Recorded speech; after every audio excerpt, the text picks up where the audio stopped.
right, this is Sethikus Boza with Black Earth Productions and Blue Flame Healing Arts and Occult Science.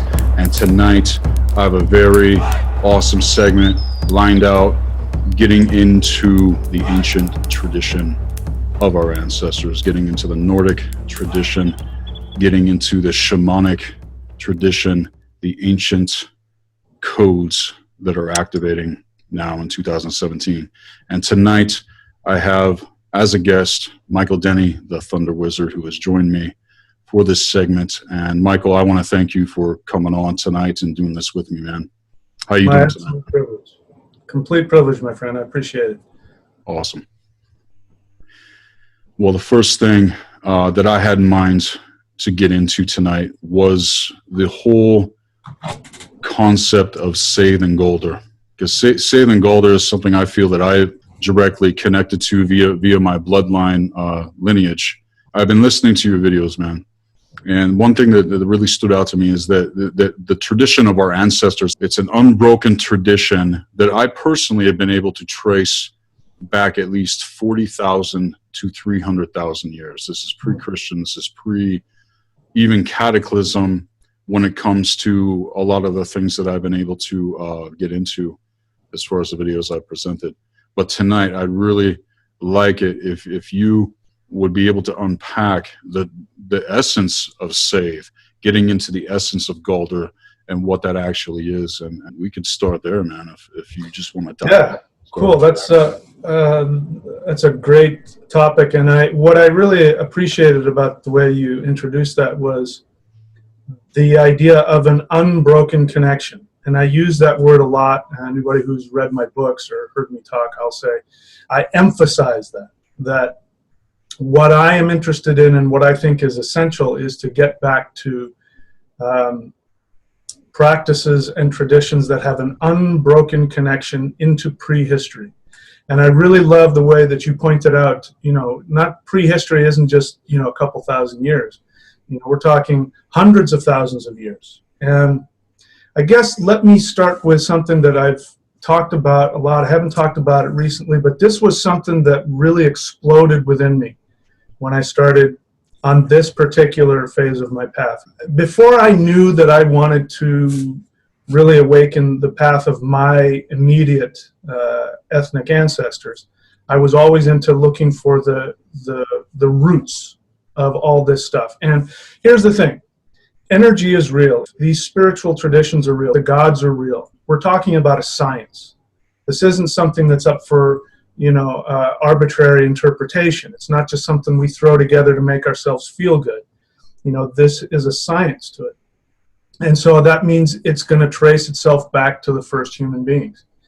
And interestingly enough, the word man that we use for talking about humans, originally in the ancient Germanic, man, didn't matter if we were talking about men or women, it was man, and man means mind. And so, and the moon, it's the same word for the moon, and the moon is always representative of the mind. It reflects the light of the spirit, the light of the sun. And so our ancient ancestors, they called us man, which meant that we were the reflection on earth of the divine mind, however you want to look at that. And that's true in the Sanskrit as well, in the ancient Vedic tradition. They, called the first human being Manus, I believe. Manas means mind. And the first human in the Germanic tradition was named Manuj. So we're talking about the same ancient tradition. The word for the god of warfare or victory, his name is Tyr in the Norse, Tiwaj. We still have it in the day of Tuesday, the day of Tew. Now we see him as a god of war now, but originally if you take that root word, it goes back to divine. And you see it in just the word for divine, the ancient Vedic god of the sky. His name was Dyeus Pita, Sky Father. So we're finding that our ancestors had this same understanding. And so either that's something that's passed down in between different cultures, which I don't think is the case, or we're talking about a science of connecting. Back then spirituality and science weren't different. There's not physical science and spiritual sciences. There was just science. And so a wizard is a guy who would know both of those things. So what's interesting for me and what blew my mind is that root for the Sky Father of D or T is the exact same root for the celestial emperor who lives in the North Star in the Chinese tradition. And it's an ancient way of talking about a deity for them. So like the deity of Quan Ti, they'll put the T on the end of it, which will mean that same idea of this divine essence. So the Chinese language and the Germanic languages and the Vedic languages are completely different linguistic branches. They're not related to each other in the recent, and by recent I mean by tens of thousands of years. So if we've got people who are separated by tens of thousands of years and their language is very different, and they're using the same root word, identical same root word for the essence of the divine. If we keep going back further and further in time, we're going to get to the first human. For those people who are interested, I am. I love archaeology and the history of the human race. There was a time when humans almost went extinct, and they became so successful in their particular niche. This was when we had all different kinds of bipedal hominids. There's Bigfoots walking around and all kinds of weird-looking two-legged things. They would go extinct. The climate would change. Human beings were the only ones that were smart enough and were flexible enough to change. The population of human beings was so small that it was almost impossible for us to survive, but we did. So we're talking about those are the first people who brought that science. And here's another thing about science. Science only means something if it has to do with our survival. So when we get into these big philosophical discussions about the nature of this and the nature of that, sometimes you have to ask yourself, does this help me survive? And that's when we get into the arbitrary stuff. But those people back then, that their survival depended on not only being able to connect on a physical level, but they better well be able to connect on a spiritual level. Otherwise, they weren't going to survive. So when we look at this, that when I call out to you, when I call out to him, I'm calling out to that same essence that those humans were calling out to 100,000, 200,000 years ago. And so that's when you talk like that, when you talk about going back to the ancient unbroken tradition, that gets me really fired up, because that's what I hear when I hear you talking about that. It's incredibly important, I think, to connect to that, because what we've done in the past 2,000 years especially is we have been disconnected from that need to connect to a spiritual science. Then we started having to create our own kinds of understandings, and I think that's one of the problems that's happened in the past 2,000 years. So when I use the word unbroken connection, it doesn't mean that I don't honor and accept things that have come up that are new. But I want to look at that and see, is this just people arbitrarily trying to figure something out and throwing things in there? Or are they following some scientific, spiritual path? And so I think, even though a lot of our ancient European traditions have been lost due to Christianity coming in, we still have connections to those energies. And I'm not the only person. I know a lot of people have connected with me. I think you can relate to this as well, is that when you start connecting to them, you find that they are telling us the same things. I'll give you an example of, this is an apprentice of mine, a female apprentice, who I believe has a lot more power than I do when it comes to what we're going to talk about, which is seeds. She was talking about her experience with the god Galdr.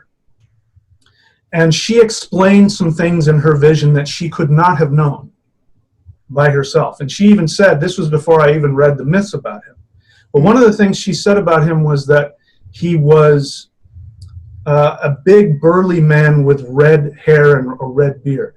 And I had never imagined him that way. We want to think of him as a Norse deity, so we give him blonde hair and blue eyes, and he's the sun god, so we think of him as being but he wasn't. He was big and burly with red hair. And then it made sense to me, of course, he's a sun god. And what is the element of the sun but fire? So of course he's going to have red hair. It's the same with Thor, by the way. Thor has red hair and a red beard. And people have used that to say, well, you see, that's why Thor is only for white people, because only white people have red hair. But what's interesting is that the Chinese thunder gods have red hair. So it's got nothing to do with that. It's got to do with these are deities that are representing whatever element they're working with. And now we're talking about a science, because now it makes sense. It's following, practical, observable rules that you can see. And so when you've got 3 or 4 different people who don't know each other and aren't connected, and they're having the same experiences, now we're starting to tap into something real.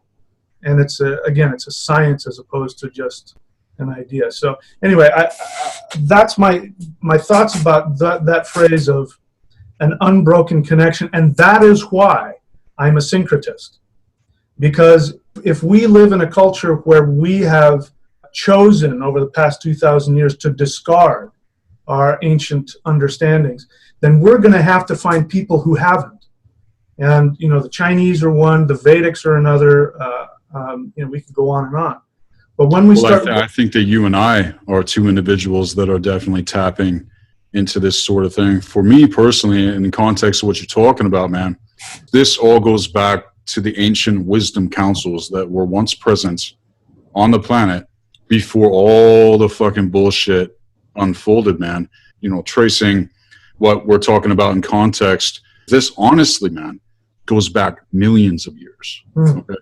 And these are codes within me that start to activate. You're talking about one of your students or an apprentice having an experience even before they started doing research for reference. And that's the difference when it comes to what I say I have personally experienced when it comes to this, when it comes to a lot of the things I talk about. I was having these experiences early on in life, and I had no idea even what was going on. There was an experience I went through, a true shamanic initiation, man. And I literally went mentally insane for over a year. And I'm having to go into the ancient trauma and all this stuff that happened in the bloodline and facing it. It's all coming up in my consciousness, but my psyche couldn't handle it, man. Yeah. Getting into this even more, getting into Sedir specifically, I was going through those very real shamanic initiations, having interface with spirits and dimensions and consciousness, but it was very dark, man. It was very evil at the time. But once I got through a certain phase, I made that connection back to what I know within myself was the real, and it's been guiding me ever since. Even though I have had to deal with programming, healing through these grid works and all these different astral layers.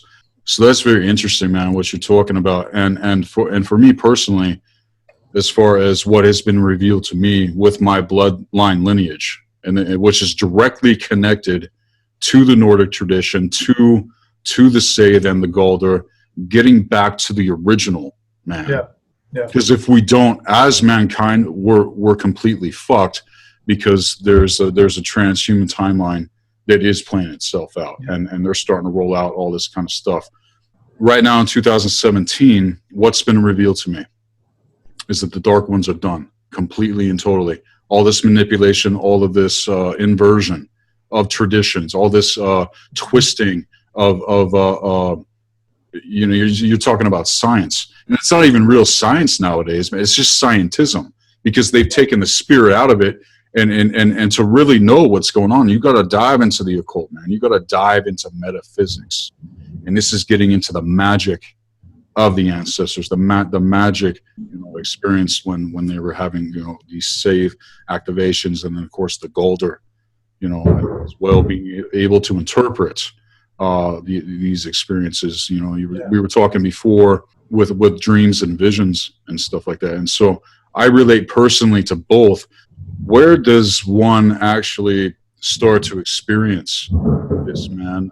Do you feel that it's a direct bloodline lineage thing, personally with individuals, or can anybody could just jump into it and think that they're going to experience this sort of thing? Because it's all across the board with every ancient tradition out there. You're talking about these similarities, even the words and the things that are being used. So if maybe you could dive into this now and that's a great question, and it's a multifaceted question, and it can be confusing, obviously, because there's some very strong ideas about this kind of thing. So I think that there are multiple levels to it. There is, without a doubt, a genetic DNA connection that when you start to work with the deities and the powers of your ethnic background, things are awakened within you. But I also believe that there are past life connections that somebody can have. So just to back up a little bit, I'll give you what I think one of the ideas of why things are changing. I love the way you put it, that the dark powers have lost their control over things. And from the Vedic perspective, the different yugas, we just came out of what's called Kali Yuga, which means the age of darkness. And so according to that understanding, you have the center of the galaxy, that is where the center of spirituality is, or the essence, or whatever you want to look at. And so our galaxy will revolve around it in an elliptical fashion. And so the Kali Yuga is when we're the furthest away. And according to that, it means that only 25% of people will be able to connect to the spiritual realms, and 75% of human beings are going to be lost in darkness. But we've come through that. We actually came out of Kali Yuga, and we've been making our way into what's called Dvapara Yuga, which means half and half. And we're going to go from 25% to 50%, and that's why you see this huge divide in everything. You've got people who are completely awakening, people who aren't. But if you look at it from a graph perspective, like if Kali Yuga is here and we were coming around this way, right? And this would have been, around 2,000 years ago, when we were still connected to the gods, and then we gave it up for monotheism. And now we're coming back around this way, and guess what? We're lined up with that same time period. We're just on the other side of the revolution there. And so that's why all the gods are coming back. And that's why people are starting to awaken within them. It's almost like, that it's reverberating back through, and we just look straight at it now. But it's going to be more evolved. So that's why I believe that people like myself I'm looking to the old ways, but I'm also allowing new understandings to come into that. Let's get back to your question of seed. So I got to tell you, I know what I know, and I'm good at what I can do. I'm definitely not the ultimate master. If there are people, my students especially, some of them will tell me, I listen to their experiences, because they have more abilities than I do in some areas. Seed is one of those places. Seed is, what we want to call shamanism now is what our ancestors called seed, and it means to boil. And for those who have done the Huul breath, which if you go on my channel, the H-U-U-L breath, one of the first things that you experience when you connect deep under the earth is that the waters underneath start to bubble and boil. And I didn't know that. Before I knew what any of this stuff meant, I didn't know what was going on. It was just, that was really interesting. And for me, it was like this steam that was rising up from the earth as I'm doing this particular breath, which happens to be the name of the Earth Mother Goddess. And so that to me is what I understand seeds to be. You're literally seething.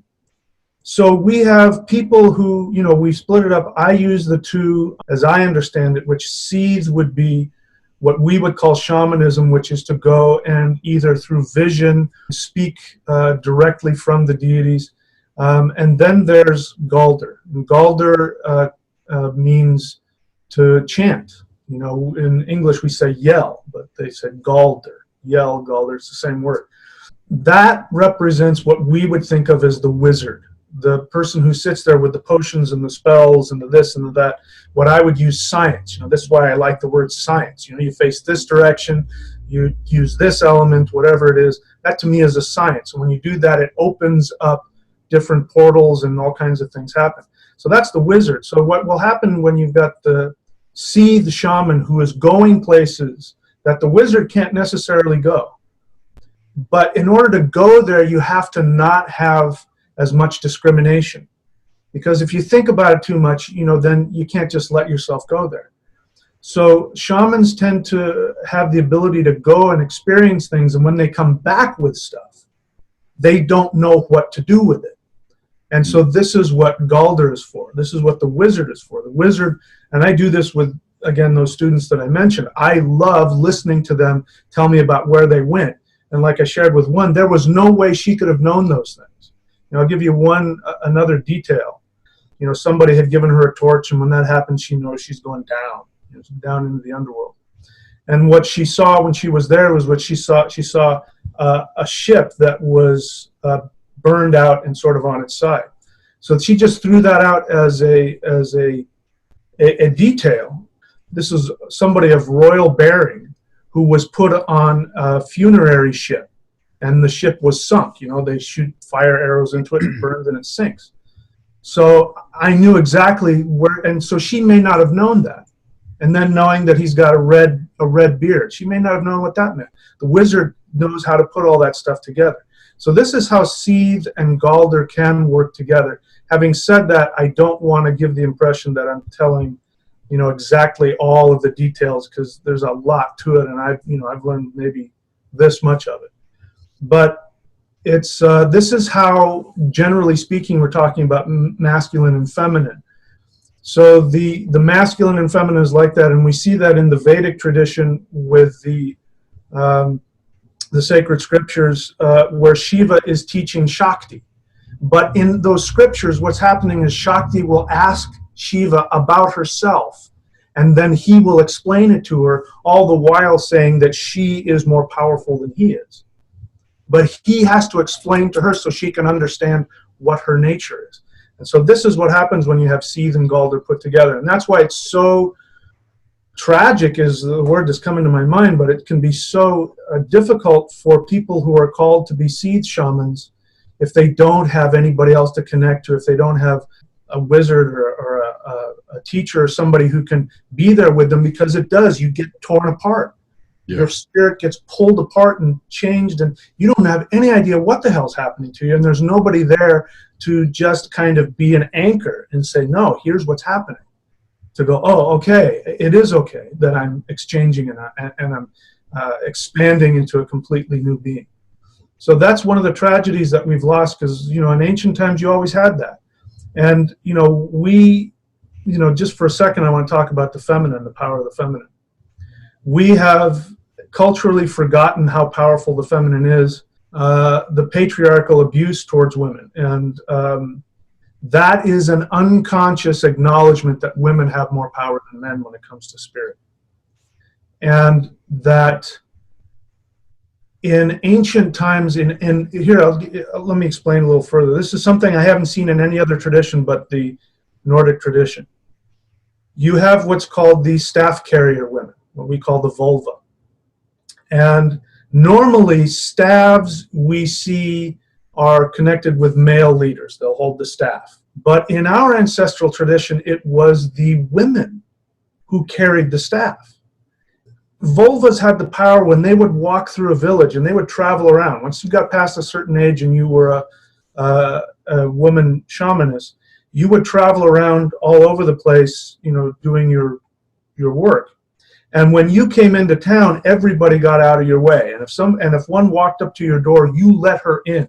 You built a feast for her. She was the one that had all the power. But what I find interesting is that our ancestors, which is so diametrically opposed to where we are at in our society today, is they understood that women had power to such an extent they let the women carry the man's power. That they understood that a truly powerful man is a man who has allowed himself to be empowered by the feminine. When the Roman armies were making their way to Germania, to conquer Germania, the women shamans told the warriors, don't fight them yet. Wait until we tell you. And they were like they were looking at each other across the battlefield. And the Germanic warriors decided, forget that, we're just going to go. And the rest is history. Our society would be completely different had it gone another way. So when it comes to the power of seed, and I think you're experiencing this and feeling this, is that this is something that without a proper understanding and respect, all you get is chaos. The whole world crumbles in on itself. And in my tradition of the spirit fighting, which is a Taoist tradition, I'm going to show you one of the original hand postures. You've got the male here, and you've got the female here. If you look at it from the side, right, this is the feminine hand. So the feminine hand is like this, but they have to be together. Without the feminine hand, what happens to the male? It loses all of its power. Without the power of the male, the feminine goes like this. And this is chaos. And this is what we don't understand, is what's happened is when the masculine tries to destroy the female, it loses all of its power. And then what ends up happening is you just have Shakti running around. You know, that's why we had in our ancestral fairy tales, you have the wicked witch. That's who you got to be careful of. Because when the power of the feminine is taken away or driven away from the masculine, which roots it and keeps it focused, it just becomes pure chaos. Right. And that's where we're living today. We have nuclear bomb. Right. And that's the major issue all across the board. And the feminine has been the most targeted because of everything that you're saying. This is getting into the Saturn cults now, the black cube cults, Judaism, Islam, Christianity. Yeah. This inversion of the feminine force, and Saturn literally represents the feminine force. It's the feminine force, the material realm, and also the bridge points, being able to connect to what we're talking about. But without that balance, like you're talking about, both don't operate correctly. And now you got these agendas where it's like women turning into men and men turning into women. But it's all a part of the chaos magic. You're talking about the feminine force being in chaos. And also the fact that there's not enough men that know the difference with any of this, which is the major cause point in society. And so getting back to our roots, getting back to the ancient roots now is so important. You're talking about the cycle the cycles that we've been in, and I've said it, even with the videos that I presented, that we've reached the end of the great year, the 26,000 year cycle, and now we're coming back around to that trajectory that you were talking about, man. You're saying it the same way, but in a different way. And see, these are puzzle pieces that we're all, picking up on, and we're weaving this cosmic tapestry back together again. And the things that are unfolding now, the things that are happening with other people on the network with, man, these are individuals that are at the forefront with what they practice and what they're doing. And I see what is happening now, even in this conversation. This is going to go out, and this is going to expand even more, man. But the Sade and the Galdr, I could say that I've experienced both. Now, when it comes to union, I'll say with masculine and feminine, that trajectory that you're talking about is something that we have not seen for a very, very long time in this reality field, man.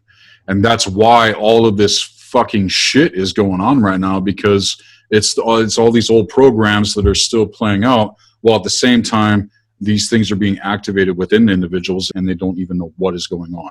You're talking about an individual that would be, going through that Sade experience, that boiling, and all this stuff is coming up, and they feel like they're going insane.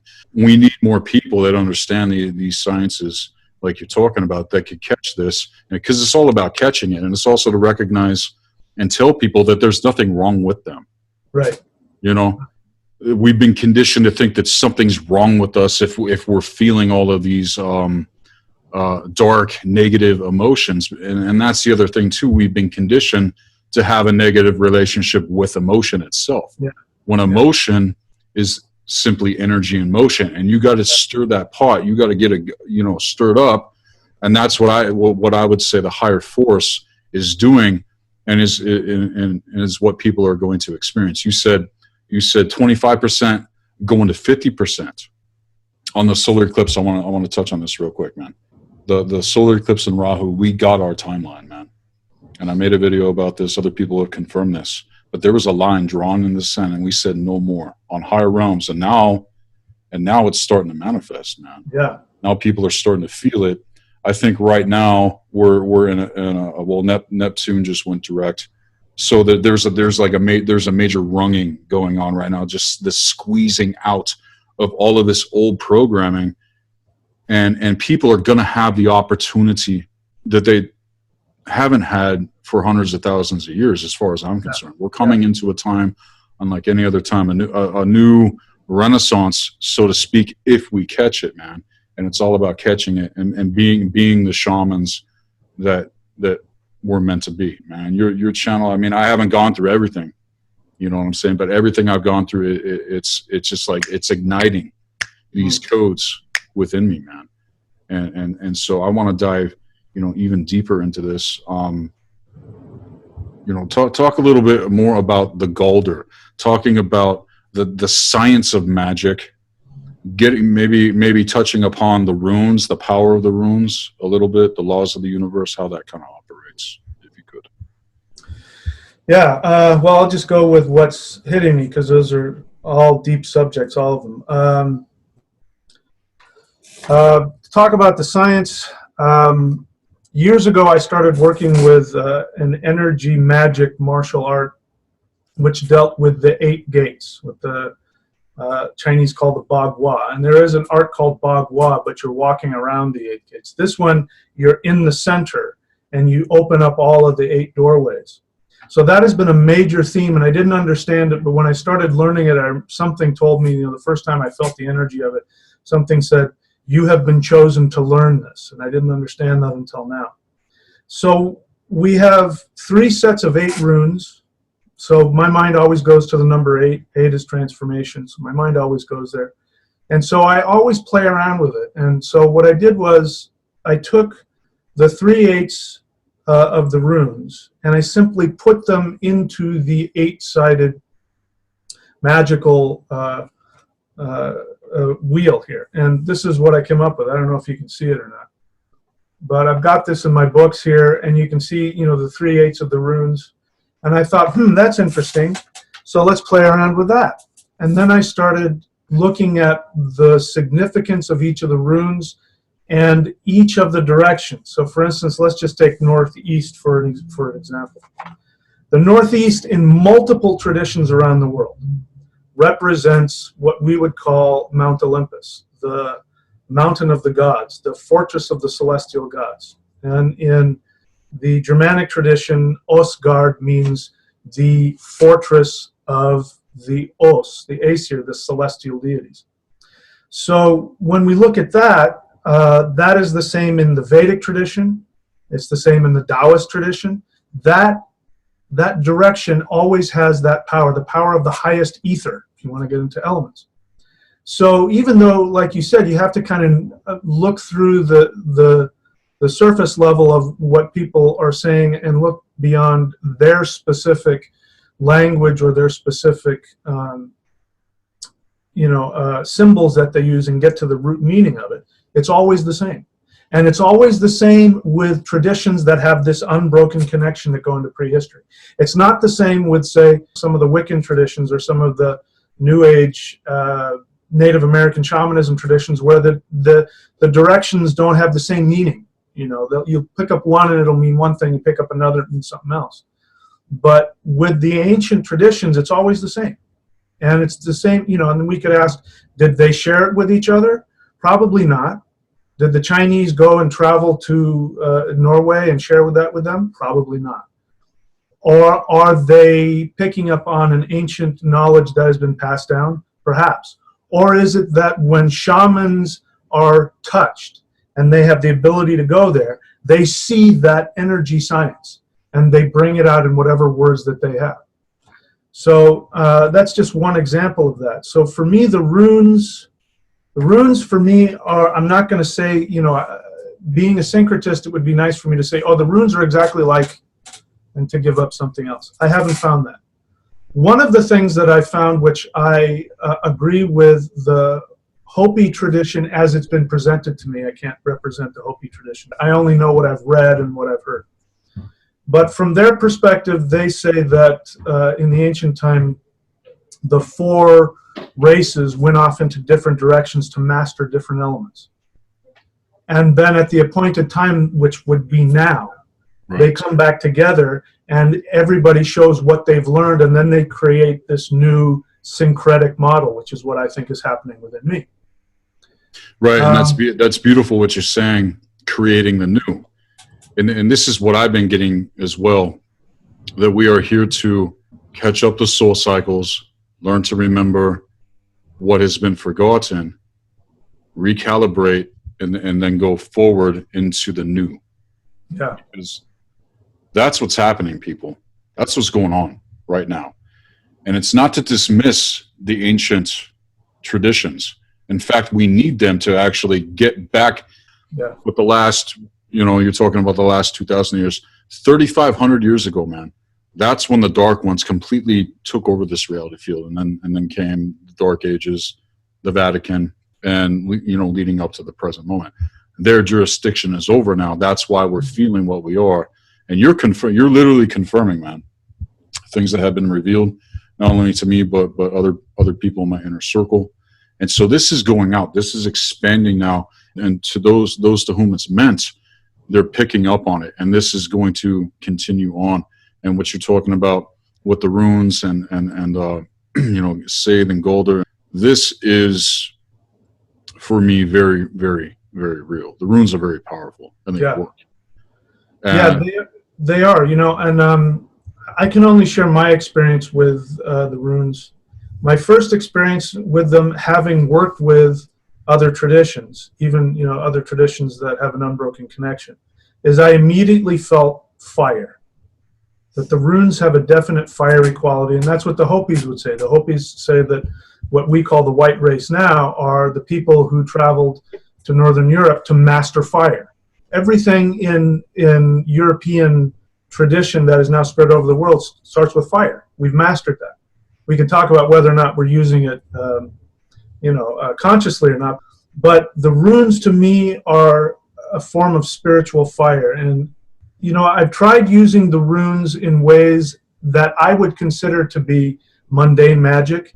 What I do have success with is that the runes connect me to a level of connection with the ascended masters, but, more than that. And here's something that, you know this already. I just went through the death of my fiance about 5 weeks ago. Right.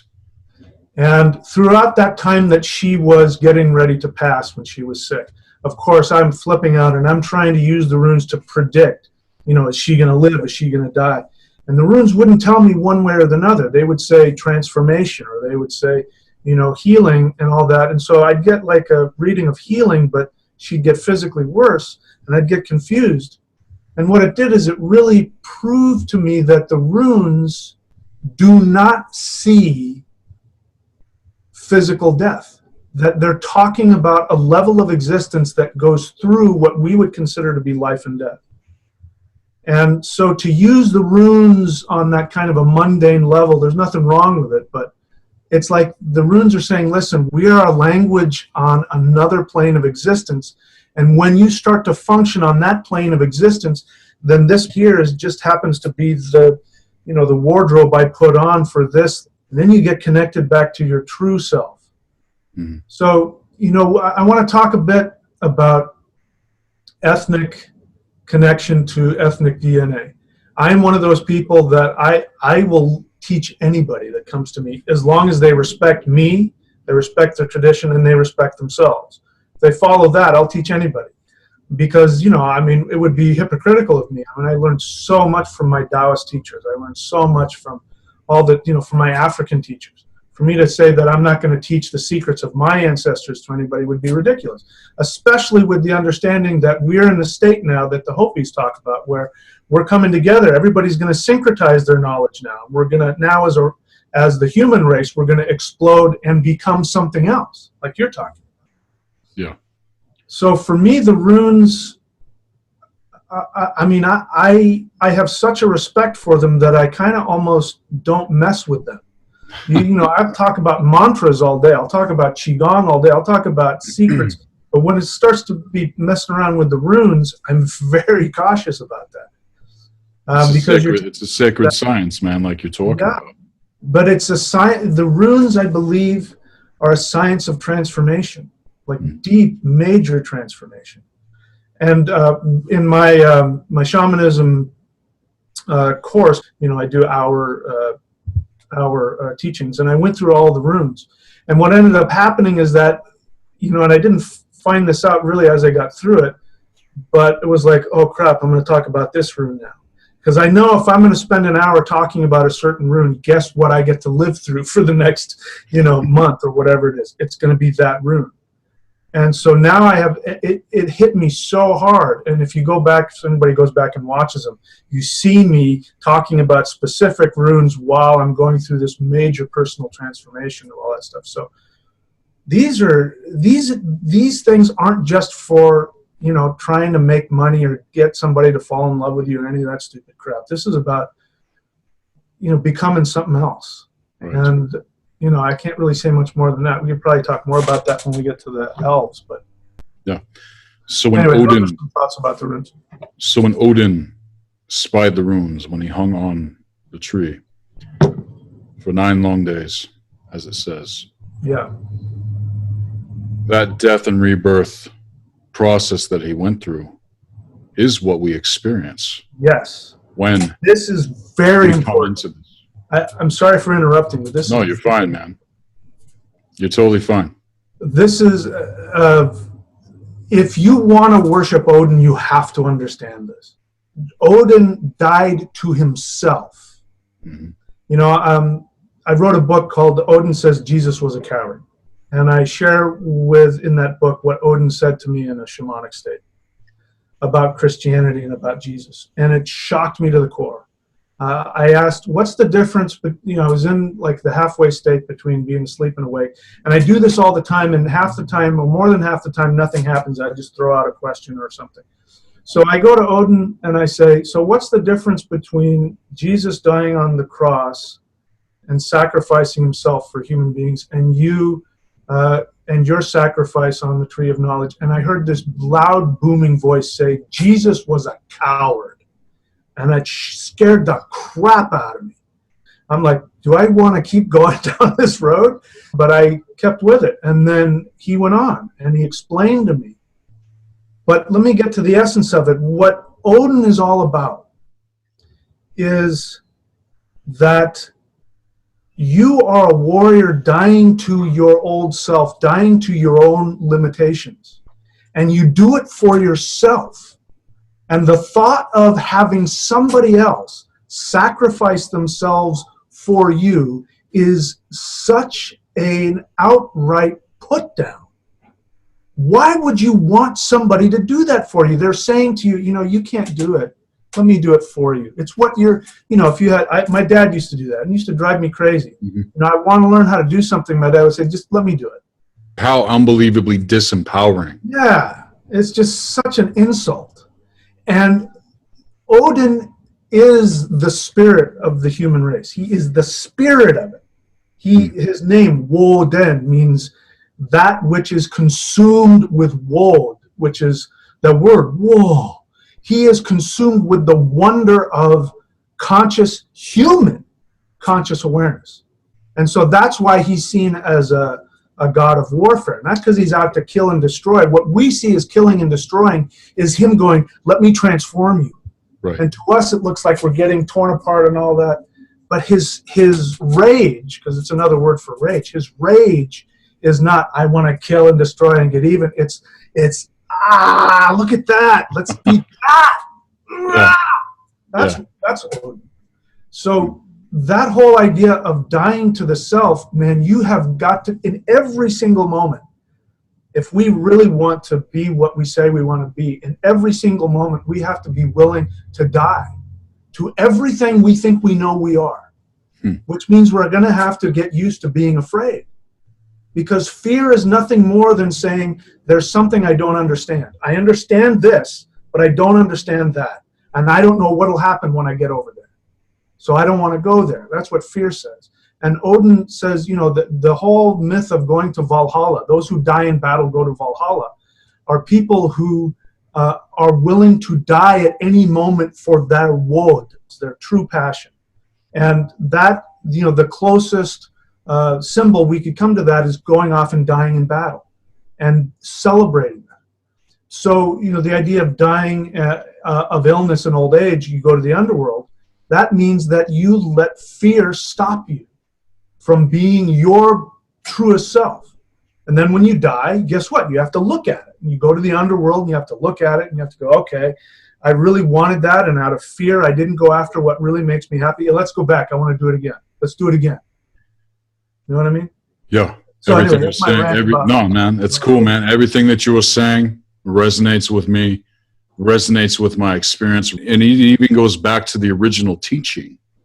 It goes back to the ancient wisdom council teaching. Know thyself, and you will then you will know the universe. Yeah. And the gods and goddesses and what I term creator source. Right. But what is it that people are really connected to? What is really real within them? Because most of what they think they believe isn't even actually true, because it's not coming from their true core essence, man.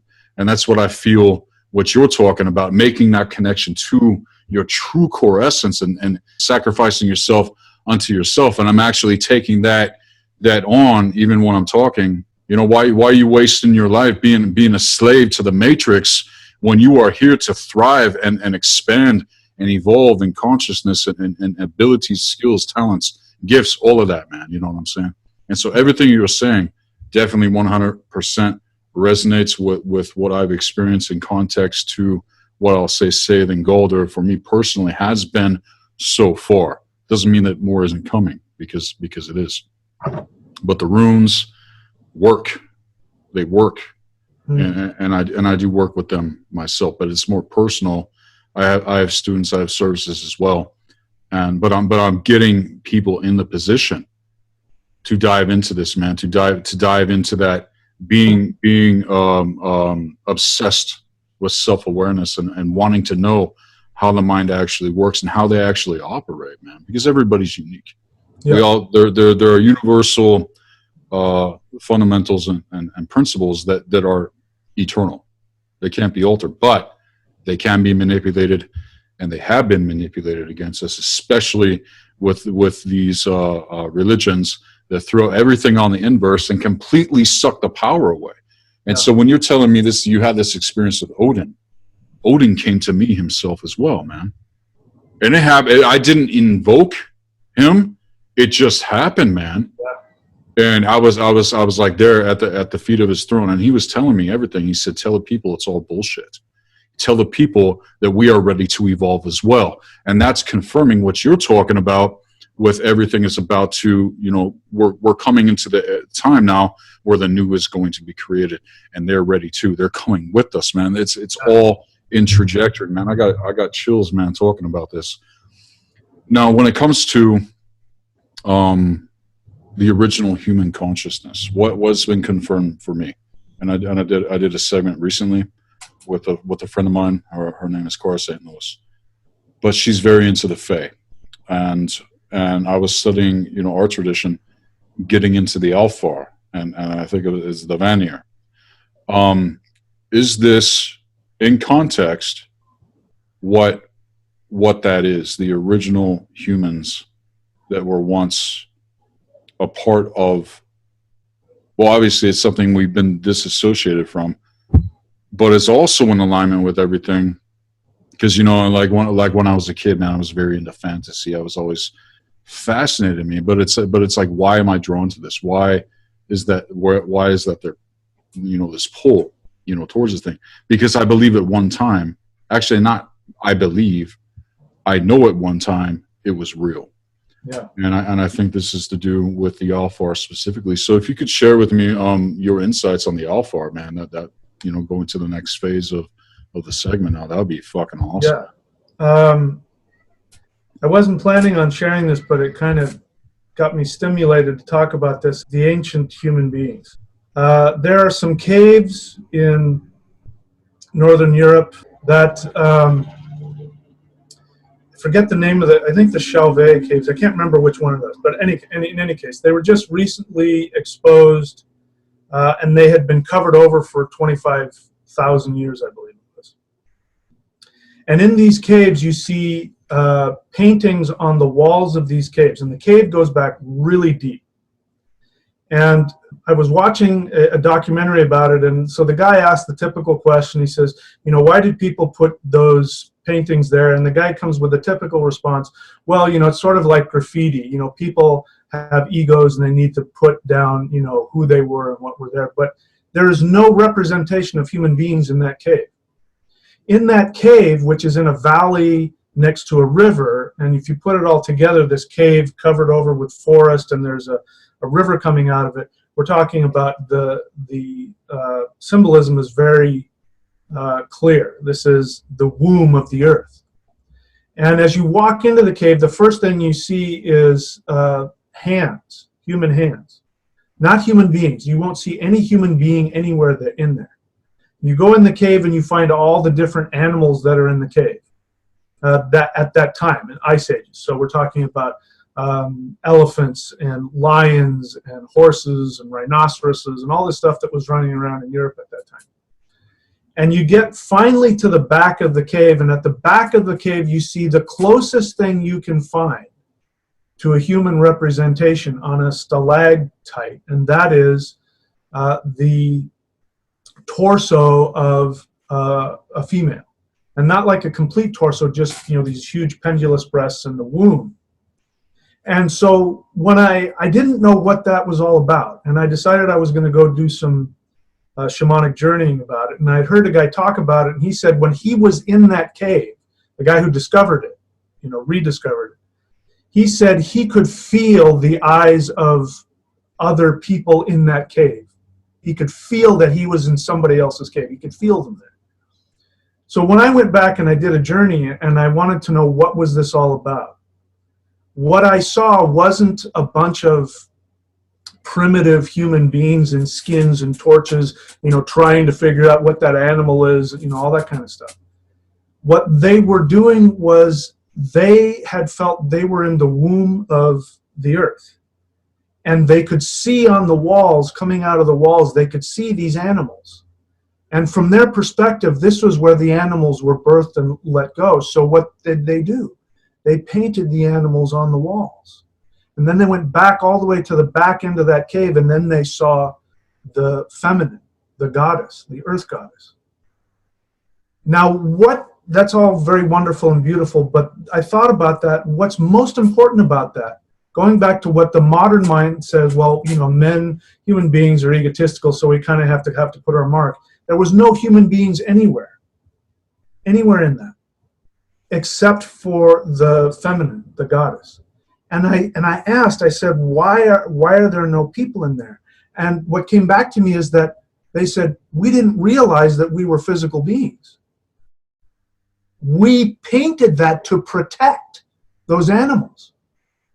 That this was the womb of the mother, and by doing this was an act of magic to protect those animals. Now, what's interesting is that cave stayed like that. It was held sacred by human beings.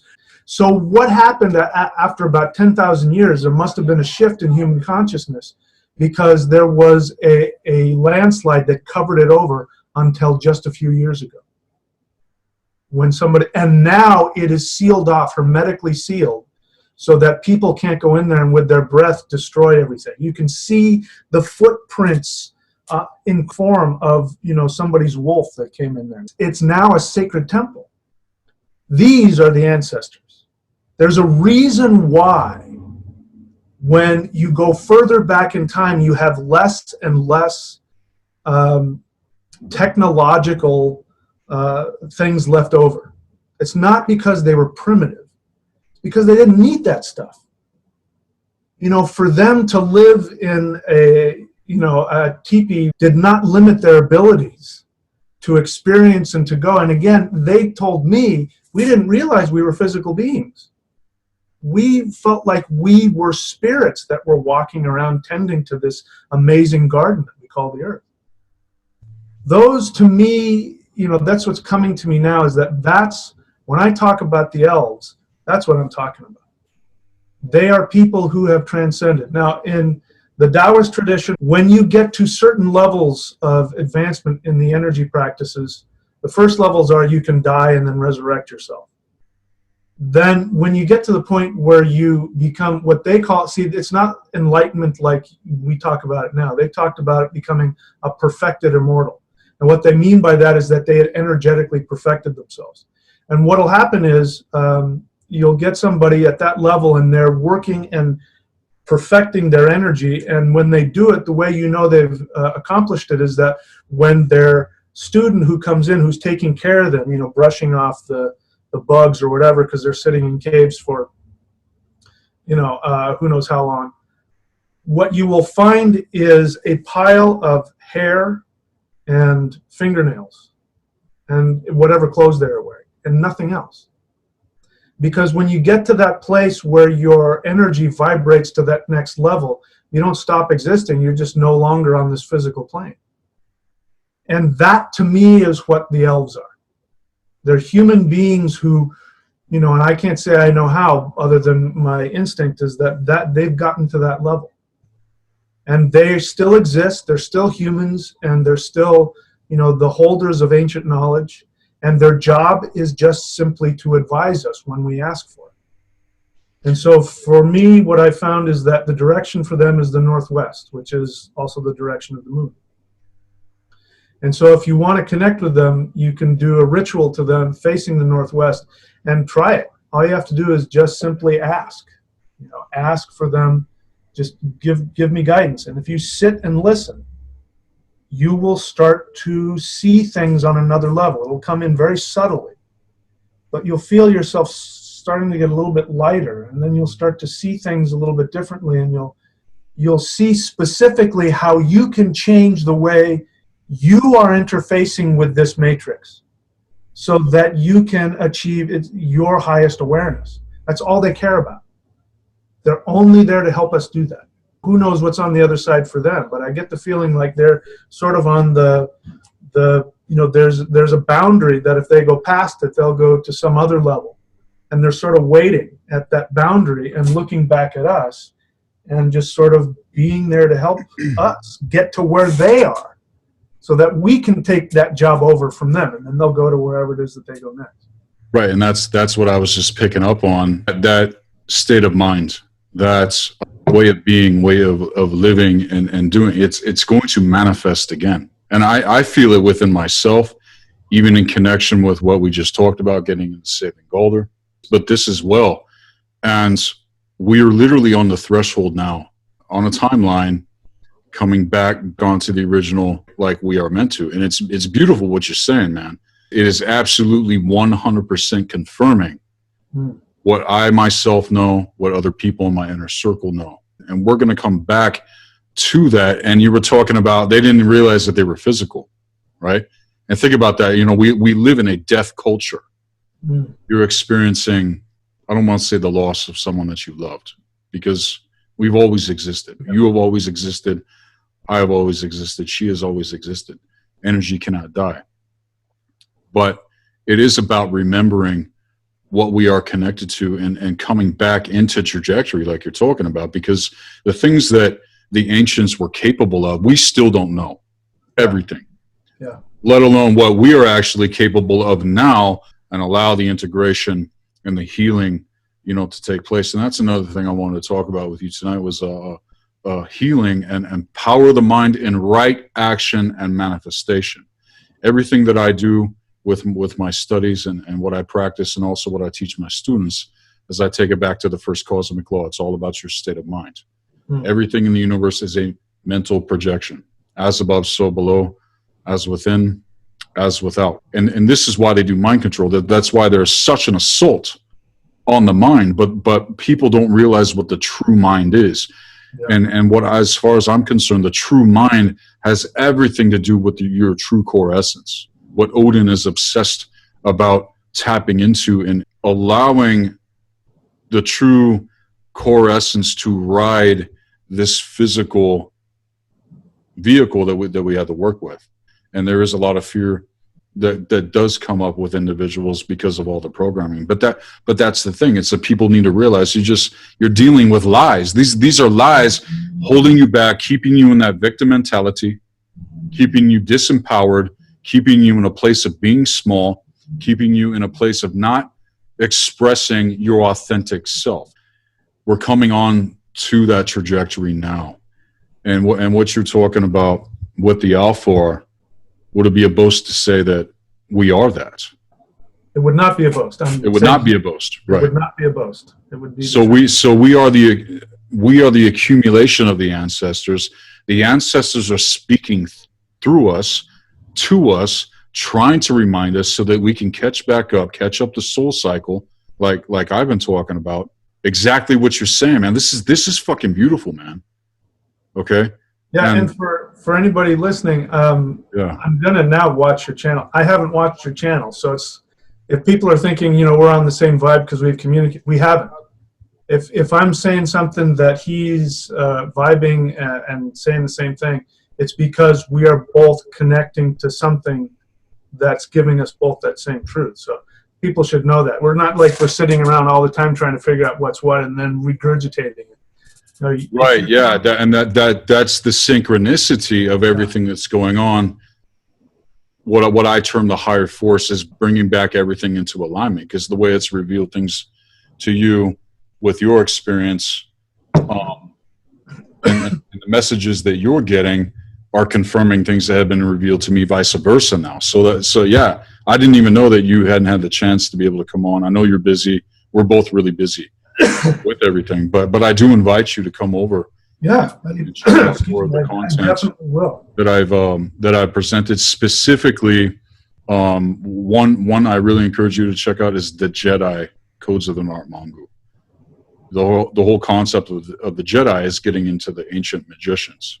This is my blood code lineage, and I've shared this as well in many segments. But my name Boza literally means keepers of the sacred tree. What is the sacred tree? It's the universal tree of life. This is getting into Yggdrasil now. This is getting into the spindle and the energy force. If we know how to wield it correctly, then we're going to be able to do things that we have not been capable of for hundreds of thousands of years. To be in the positions to be able to give others the opportunity to liberate themselves from this bullshit that is keeping them from their, not only their true selves, but their true potential. You know what I'm saying? So in one way, another way of looking at it, getting into the concept of spirit fighting, like you're talking, this is very real for me, man. This is very real for a lot of other students that I have, having direct interface with malevolence. I talk about a lot of that on my channel, completely and totally exposed it. People talk about disclosure, alien disclosure, and all this kind of stuff. There are factions that are in the position of domination and control, and all they give a fuck about is riding in on the consciousness and genetics of mankind. They don't care about, the liberation or the expansion or the evolution. They're in those places because they themselves are not self-sustaining. They themselves are not willing to go through the process that we're talking about, healing and cleansing and purging, man. And so healing, empower the mind, and right action and manifestation. What are some things that you could share as far as what you've been able to discover on with your path work in context to all that, and how you see your life? Share a little bit of where you were, maybe a little bit before you started really waking up, man, because we were both involved with Christianity. I was a youth pastor for 7 years, man. And even when I was fucking there, man, I knew it was fucking bullshit, because I made connection to the real before I got involved. But the reason I got involved was because of programming. But healing and the power of the mind, all is mind. Yeah. Everything. Yeah, there's a lot of things. Projection. A lot of subjects in there. So I'll talk a little bit about where I came from. I grew up, typical WASP family. I had a mother who was a Baptist, and my dad was a scientist, and all that kind of stuff. Yeah, and as a kid, I had experiences as a kid. I was born something like I don't know, a month and a half early or something like that, or I wasn't supposed to live for more than a few hours, and so my mom prayed and said, if he lives, make him normal. And she said, of course she's using the God thing. She said, God said, he's mine, hands off, leave him alone, he's mine. So she said, okay. So she would always remind me of that throughout life. Whatever you're doing, the Lord told me to leave you alone. So, she would do all that. But, and I had weird experiences, and I interpreted it through the Christian filter. And I shared about one where, as a kid, I thought that Jesus didn't love me, and I dreamt that night, and I was yanked out of my body, and I was pulled up. That experience was more real than anything I've ever experienced in the physical body. So it wasn't like it was kind of a dream. This feels like the dream. That was really real. And of course, when I came back, I won't get into all that, but I was put back into my body, and I came out of that, and I thought, oh, I saw Jesus. And for years, I would walk around saying that I saw Jesus, until I went through this change, and years ago, 20 years ago or so, I left Christianity. And then I would go, what about that time I saw Jesus? And then I went, wait a second. That light never once told me who or what it was.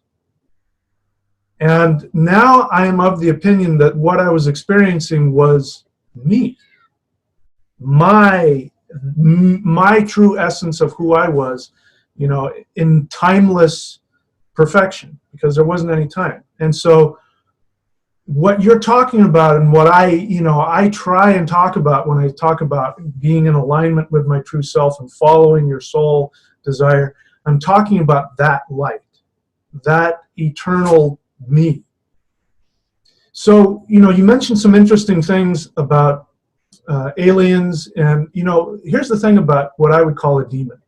Whether you call it a thirst, or whether you call it a troll, or whether you call it a demon, or whatever, an alien, I don't care, and I have no problem with there being multiple kinds of different, sort of negative entities.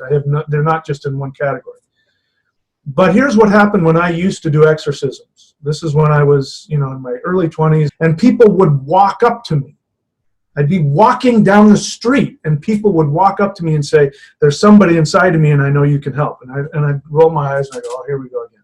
Those entities would not leave until I could get that person who was possessed to confess that they had unresolved anger towards somebody that had harmed them.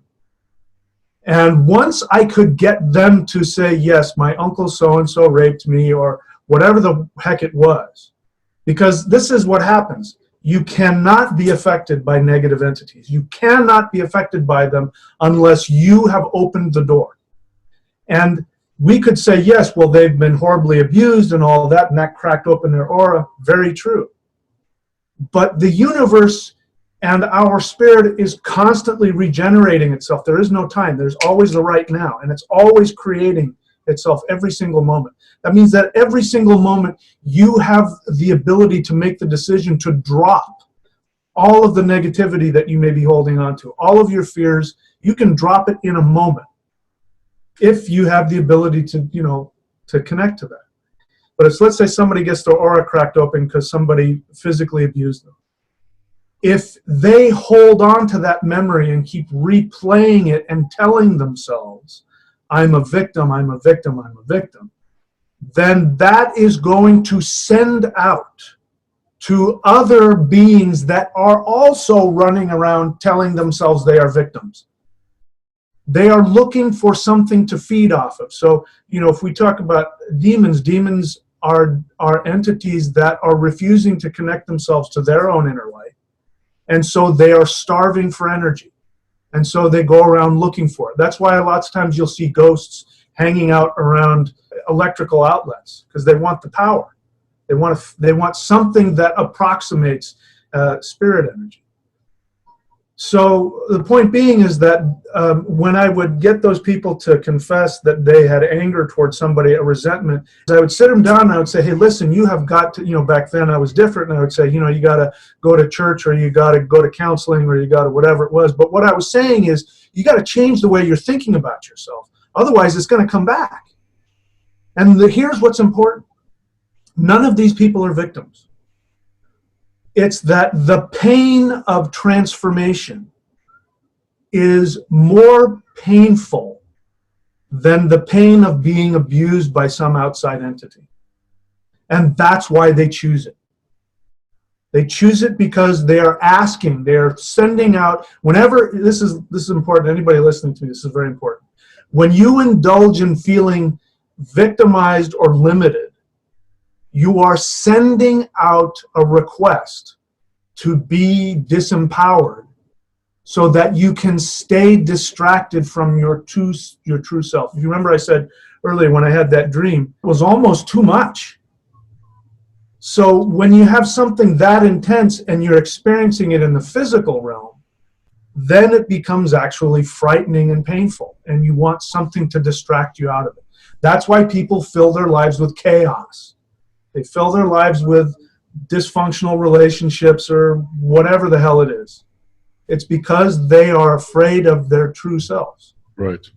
So they're avoiding the responsibility that they've been given coming into this reality field to unfold what you're talking about. And demons are an unconscious mental projection that we give energy to, and then it latches onto us. Yeah. Entities and different factions, stuff like that. That's a bit up more on a higher level, but it all runs in trajectory with what you're talking about, and not being willing to actually embrace the true essence of who you are.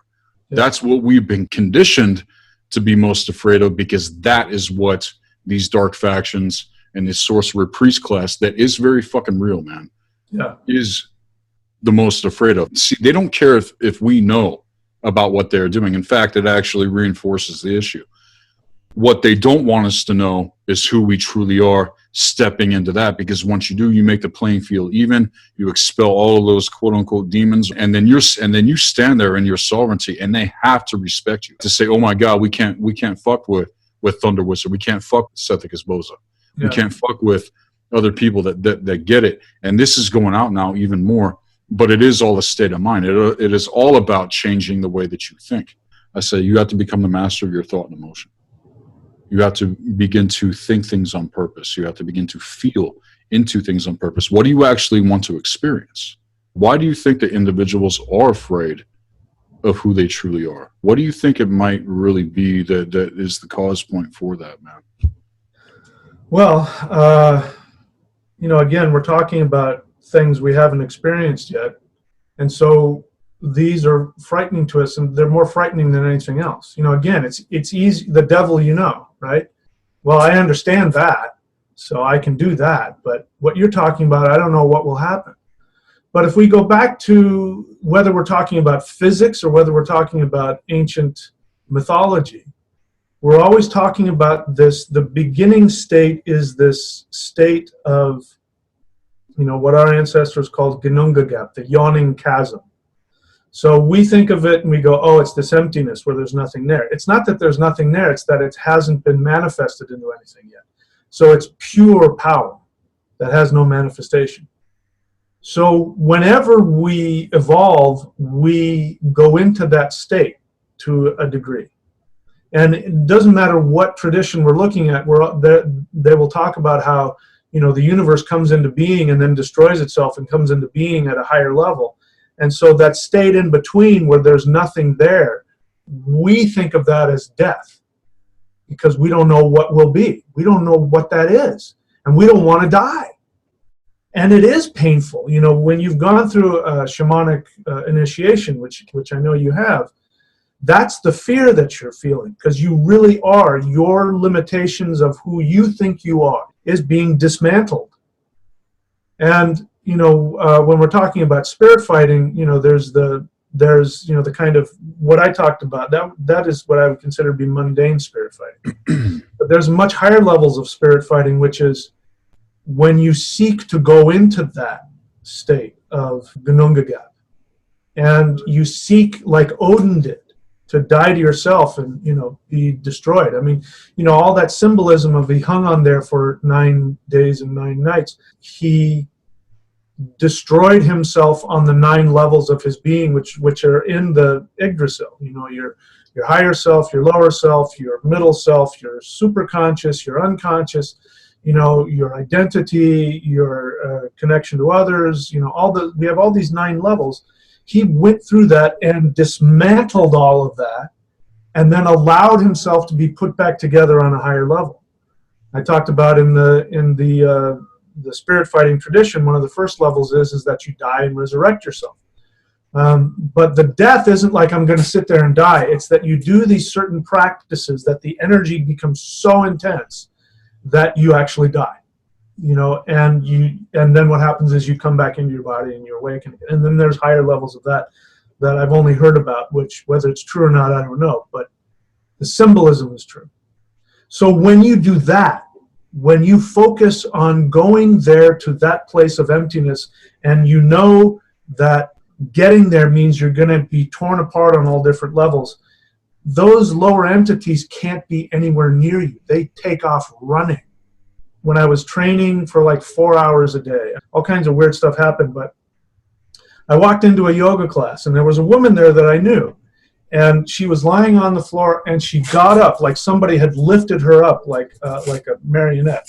She looked over at me and then just walked out of the room. You know, it wasn't like her. I could tell somebody was like just taking her out of the room.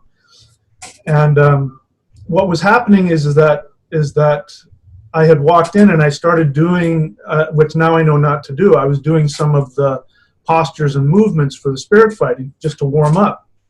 And that's what made her do that. And she said, "What did you do?" And I said, "I was just warming up." She said, "Whatever the hell it was, it went right through me. And then I just had to get up and leave." And I found out later that she had a ghost in her house that she had been trying to connect with. And so she had been bringing her down to some lower entity, you know, and connecting with that. So the point is that when you go to that place, whatever the practice is, and you start to go there, those negative entities they just take off. They don't want to be anywhere near you. Right, and this gets into what I practice when I talk about drawing the circle of the magician, going into the fulcrum, and working with the life force energy, the energy force itself. The law of vibrational correspondence is something that people need to understand. Things that are not on the same vibrational correspondence, the energies are going to repel. And this is how it works as far as this spiritual war that's going on. They're looking for any hook in that they can. But when you do these sorts of things, when you do the practices that Michael does, that myself does, and even others that understand the shamanic traditions of the ancestors, you can't be fucked with at all. Yeah. And that's the goal if we are going to evolve beyond the systems of domination and control, manipulation, and everything, keeping us back from our true self, keeping us back from our true potential. It's the potentials now that are before us, unlike any other time, if we catch it and we actually come into this and become the masters of ourselves. Because that's the whole goal, getting into the higher occult sciences with what I personally practice, is becoming the master of yourself. It's I don't know if you work with the tarot, but it's the hermit card in the tarot. The hermit is the master. He's the one that has climbed the mountain, been through the process of initiation, gone through all the trials, faced all the things that he needs to do to reach that summit of self-mastery. Okay? And so many people out there, Michael, are dealing with direct interface. A lot of the dark projects that are going on, people talk about, secret space program, super soldiers, stuff like that. People in my network specifically, it's almost like a social club. People that glorify being targeted. Why the fuck would you glorify being targeted? Like, you're special because you're being targeted, but you don't even know why you're being targeted. It's not just them. It's not just some special little group. It's entire human race that's been targeted. Yeah. Because they're literally feeding off our life force energy. That's why we physically die. When in the beginning, before all this kind of stuff happened, going back to the Alpha and what you were talking about, they didn't even realize that they were physical. It was only until certain things unfolded, and then this whole reality field and universe was thrown onto the inverse, yep, that we realized that we were limited compared to what we once were. Because I remember being able to take my physicality with me. I've had dreams of traveling the stars, and I've seen the universal tree, man. What the fuck? And see, this is barely scratching the surface of what we've been cut off from. But now we're coming into that time, the unfoldment of the blood codes, not just the blood codes with the ancestors, but the soul code genetics, getting into cosmic consciousness, the cosmic stargates that are within us to access as well. Because it's not just a physical lineage that we have access to. This is cosmic. This is beyond even time and space. But at the same time, it's all meant to manifest here again in trajectory so that we can get back on that. And so becoming what our ancestors termed as the berserkers and the Ulfanar. This is something else I wanted to ask you about and get into. Who were the berserkers? Who were the Ulfanar, man? Odin's special forces. Yeah. Because I feel that personally, I'm a part of that, being in connection with Odin himself, having come to me, having come to you. So if you could touch on that, man, that'd be awesome, man. Yeah, that's a great topic. What I'll say again, I'll share what I understand. Druids, they went through a 20-year training and learned specific things. And I found out after the fact, when I looked over my life, that I had actually been led to go through that, and I'd learned all those things. I would go into seclusion, and I would allow myself to recreate my identity to be whoever it was I was going to be. When we choose to believe that we have the ability to change our lower self, if we use that power to tap into the spirit wolf or the spirit bear, it really does come down to what you are willing to accept and believe about yourself.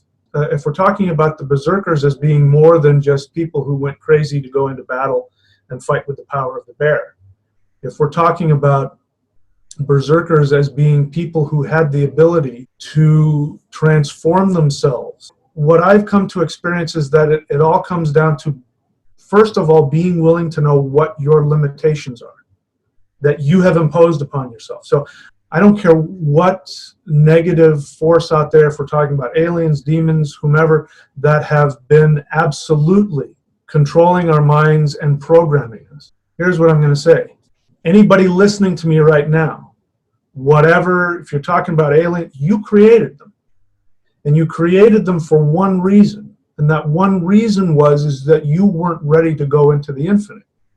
So you created something out there, whether real or imagined, I don't care. It has the same power.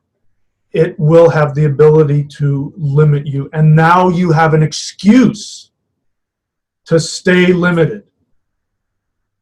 So if you want to spend your whole life proving the shadow government or the aliens, or I don't care who it is, the archons, I make fun of that, and people hate it when I start making fun of the archons, because they can't do anything to you unless you let them. And more importantly, you created them.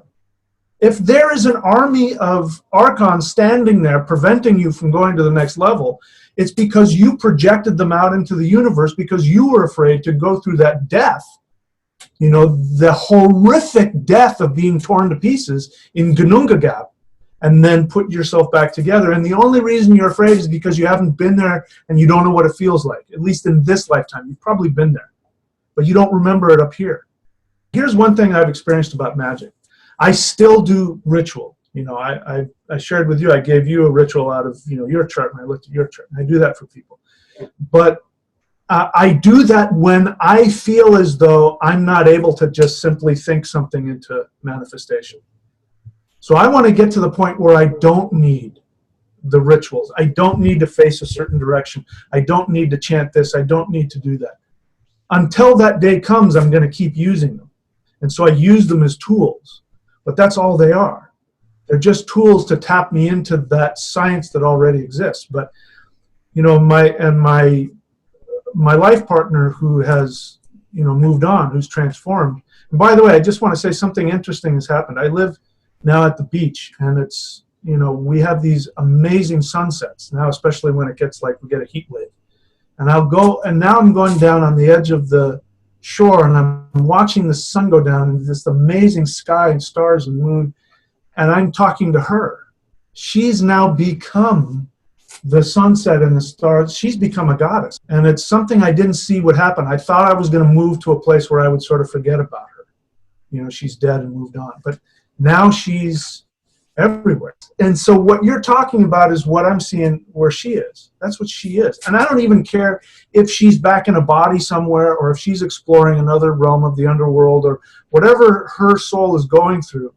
The essence of who she is that when I look out into the moon and that amazing sunset, when the sun sinks down below the ocean, the first thing that pops into my mind is that's her. And so what you're telling me is that that's what we can become. So what I want to do, and with the techniques that I'm creating about working with the three selves, is to get to the point where I can say, I want this to happen, and it happens. And she was the person that showed me that I was already doing that. She'd say, you have this ability to just say something's going to happen, and then it happens. And I go, I do? And she says, yeah, you remember 2 weeks ago we sat there and you said this? And I realized it was something that I wanted, and I just blurted it out loud that there was something that I wanted to change. And I said, you know what, I don't want to have this happen anymore. I want this to happen. And I forgot about it. And she said, it was impossible for that to happen. And now 2 weeks later, it's happened. She was the one that showed me that I was learning how to do that. And that's where I want to go, to answer your question. I don't know if I answered your question, but all of these tools are designed to get me to that place where I can just simply intend my reality without having to go through any other steps. Right. And that is one of the major secrets of everything. Once people realize that the heavens above are within, once we realize that all is within, we will come to the point of being able to do that ritual from within. And see, and this is how I personally operate. It's not to say that I don't do ritual myself, but everything in ceremony is there to actualize the mind. And this is what a lot of ceremonial magicians don't understand, because they're still focused on the outward and they don't realize that all is within. Yeah. And even when I draw the circle, I use my imagination, the imagination. Imagi. When you tap into that and you're able to wield it correctly, nothing is impossible. And then getting into evocation, we create what we speak. Getting back to, I'll say, the state of consciousness that we once held in the original universe. In the original universe, if you had a thought, if you had a feeling about something, it would instantly manifest. And see, this is why people aren't ready for that yet. That's why we live in a less progressive universe. There are many universes, but this reality field, this universe, is here in the position to assist that process for other people. When you incarnate, you take a risk of getting a memory wipe, and then you got to go through the whole process again. Yeah. You know what I'm saying? To learn to remember what you already know, get back on track, and then take it to the whole other fucking level. And that's what I see going on. So that is the essence of a true magician. He doesn't need all this stuff. He can access it from within himself. Knows how to evoke. And evocation, getting into Galdr, man, that's the evocation, right? Yeah. That's the evocation part. When you declare something, if you speak something, and in the end, nobody else is going to have anything to blame except themselves. Yep. But if people hear what we are saying in this segment, maybe they'll be able to catch it, and maybe they'll be able to see past the limitations that they have put upon themselves, and then unconsciously project in context to the archons and these factions and stuff like that. Because listen, man, I'm not saying that they're not real, but I 100% agree with what you have said in context to how it actually works. When that saved state starts to boil, and you feel all this like self-doubt coming on you, man, that's when that spirit rises up, the Ulfanar, the berserker. Exactly. And I remember you talking about physically take these things out, man, because they want to manifest physically. When you did the Ragnarok video that I uploaded, Jormungandr is that astral barrier that has been set in place to limit us, to keep us locked down. But it's this artificial intelligence, man. It's not the true intelligence of the true core essence of who we are. Getting into Thunar, like you're talking about, the positive and negative charge of the energy force, right? Thor's hammer, what I'm wearing, what you're wearing, is the symbol of what that is, man. And it's so unbelievably powerful once you can actually connect to it beyond the symbolism. See, because everything in study, when it came to the ancient wisdom councils, symbolism, gods and goddesses, were all there for study and meditation so that we could know ourselves, man, so that we could know how we operate. It's reached that point now for me personally where I'm able to do that ritual from within. And it hasn't been easy. And I got a lot of magicians pissed off at me, man, because I'm calling out their Kabbalah bullshit.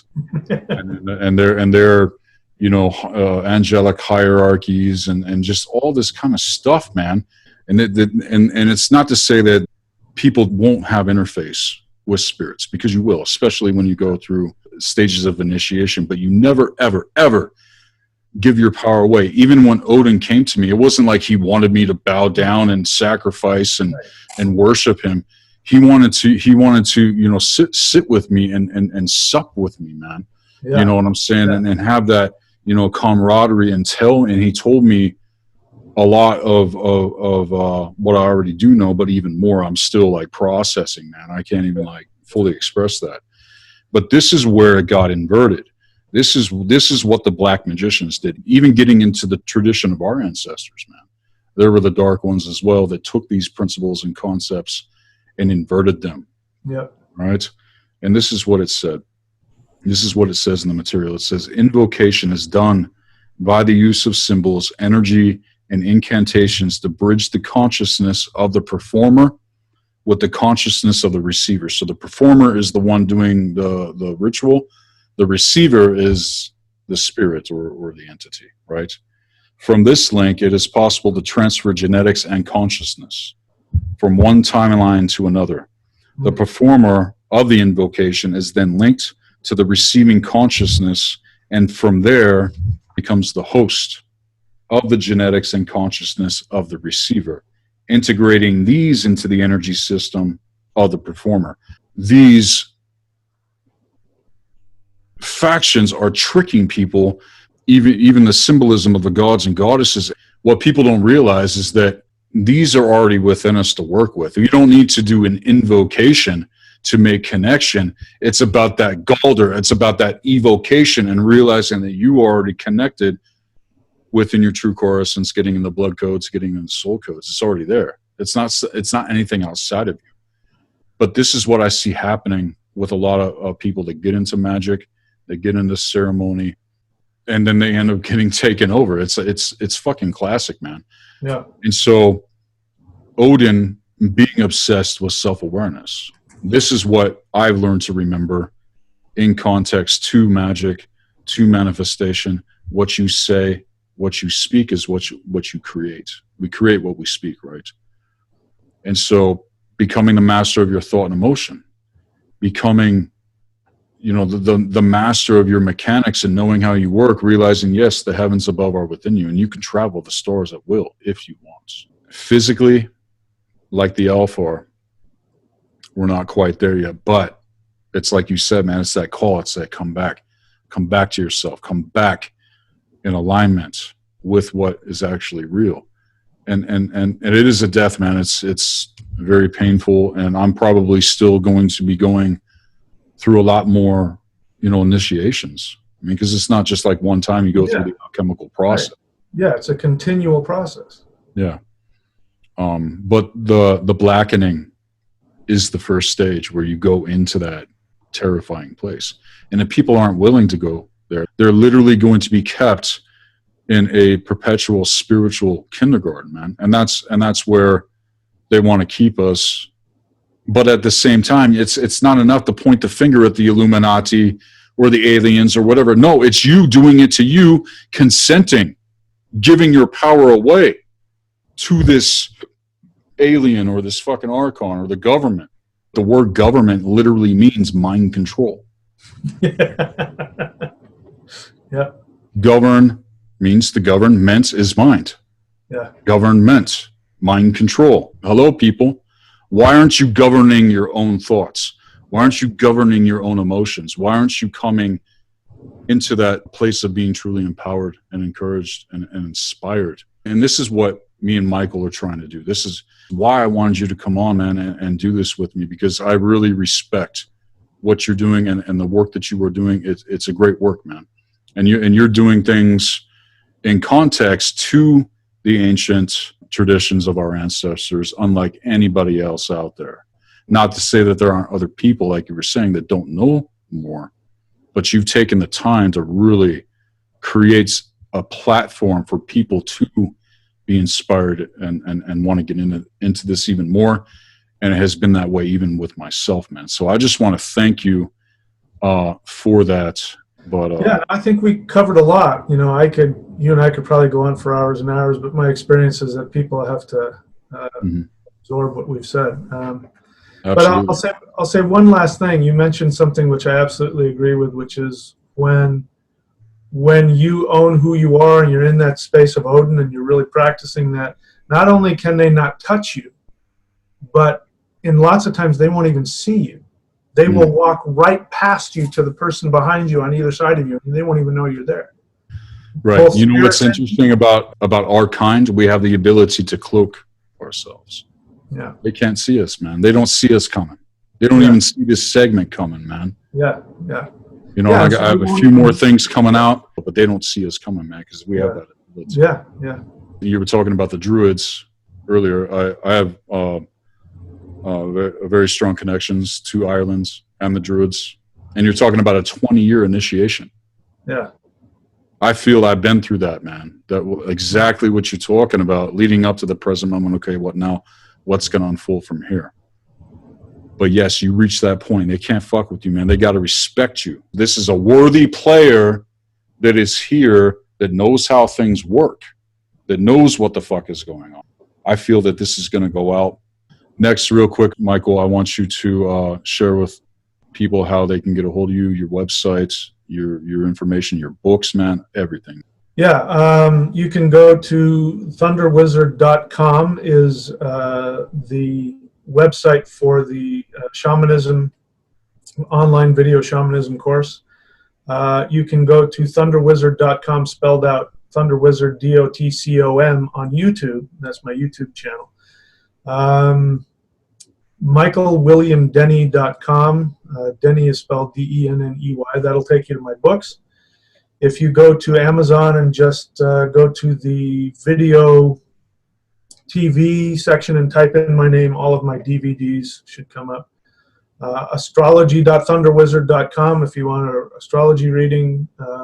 Transformation.thunderwizard.com if you want a transformation package. So I'm sure that's plenty of stuff for people to work on. But hey, just let me say, man, it's been an absolute honor and a privilege. And first off, let me thank you for putting the time and effort into reaching out to me and to connecting with me. You saw in the beginning I was kind of standoffish because I get a ton of people, and you walked through the paces to connect with me.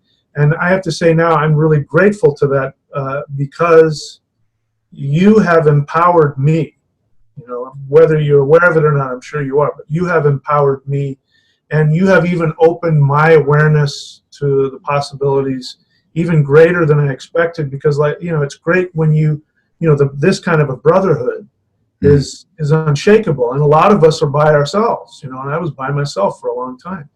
And there are people like you out there. You're definitely, I can feel it, you know, we're on the same, we're part of the same, you know, pack of spirit ninjas or whatever. I can see it. And it's the berserkers, man. Yeah, the berserkers. Yeah, I'll have to meditate on that because I hadn't thought about it like that. So I'll have to meditate on that, or, you know, maybe you can share with me. But Yeah, just let me put the invitation out there that you have an open invitation to connect with me on any level. You have an open invitation from me for us to continue to collaborate like this. And when we're expanding our own minds, anybody else watching, their minds are going to be expanded as well. So awesome, Michael. Thank you. It has been an honor speaking with you. This is Sethikus Boza, Black Earth Productions. If people want to get a hold of me, send me an email at blackearthproductions@hotmail.com. You can go ahead and check out our website as well, and it is Black Earth Productions with a Z at the end.com. We have our services as well. Your audience is welcome to come, but this definitely is expanding, man, and I definitely will take that offer that you're putting on the table, man, because the wisdom councils are going to manifest again. yeah, I know I'm a part of that. I feel that you're a part of that. And I feel that others in trajectory, we're going to come back together, man, and we're going to weave this tapestry in a way that's never been done before, man. So I want to thank you again for letting me speak with you tonight. And when we create that roundtable again, and we allow truth to be the master, we position ourselves to have all things revealed to us. Man, it's fucking game on, because it's our time. It's time for our kind. yeah, For real. yeah. And I see that in you. I know it in you, man. I can't thank you enough, man. You have not only affected me personally, but you're a big part of why I'm able to live where I live now, because of what you did. So, yeah. All right. Sounds good, man. We'll talk soon, man. All right, brother. Okay.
subscribe to this channel, then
Thank you.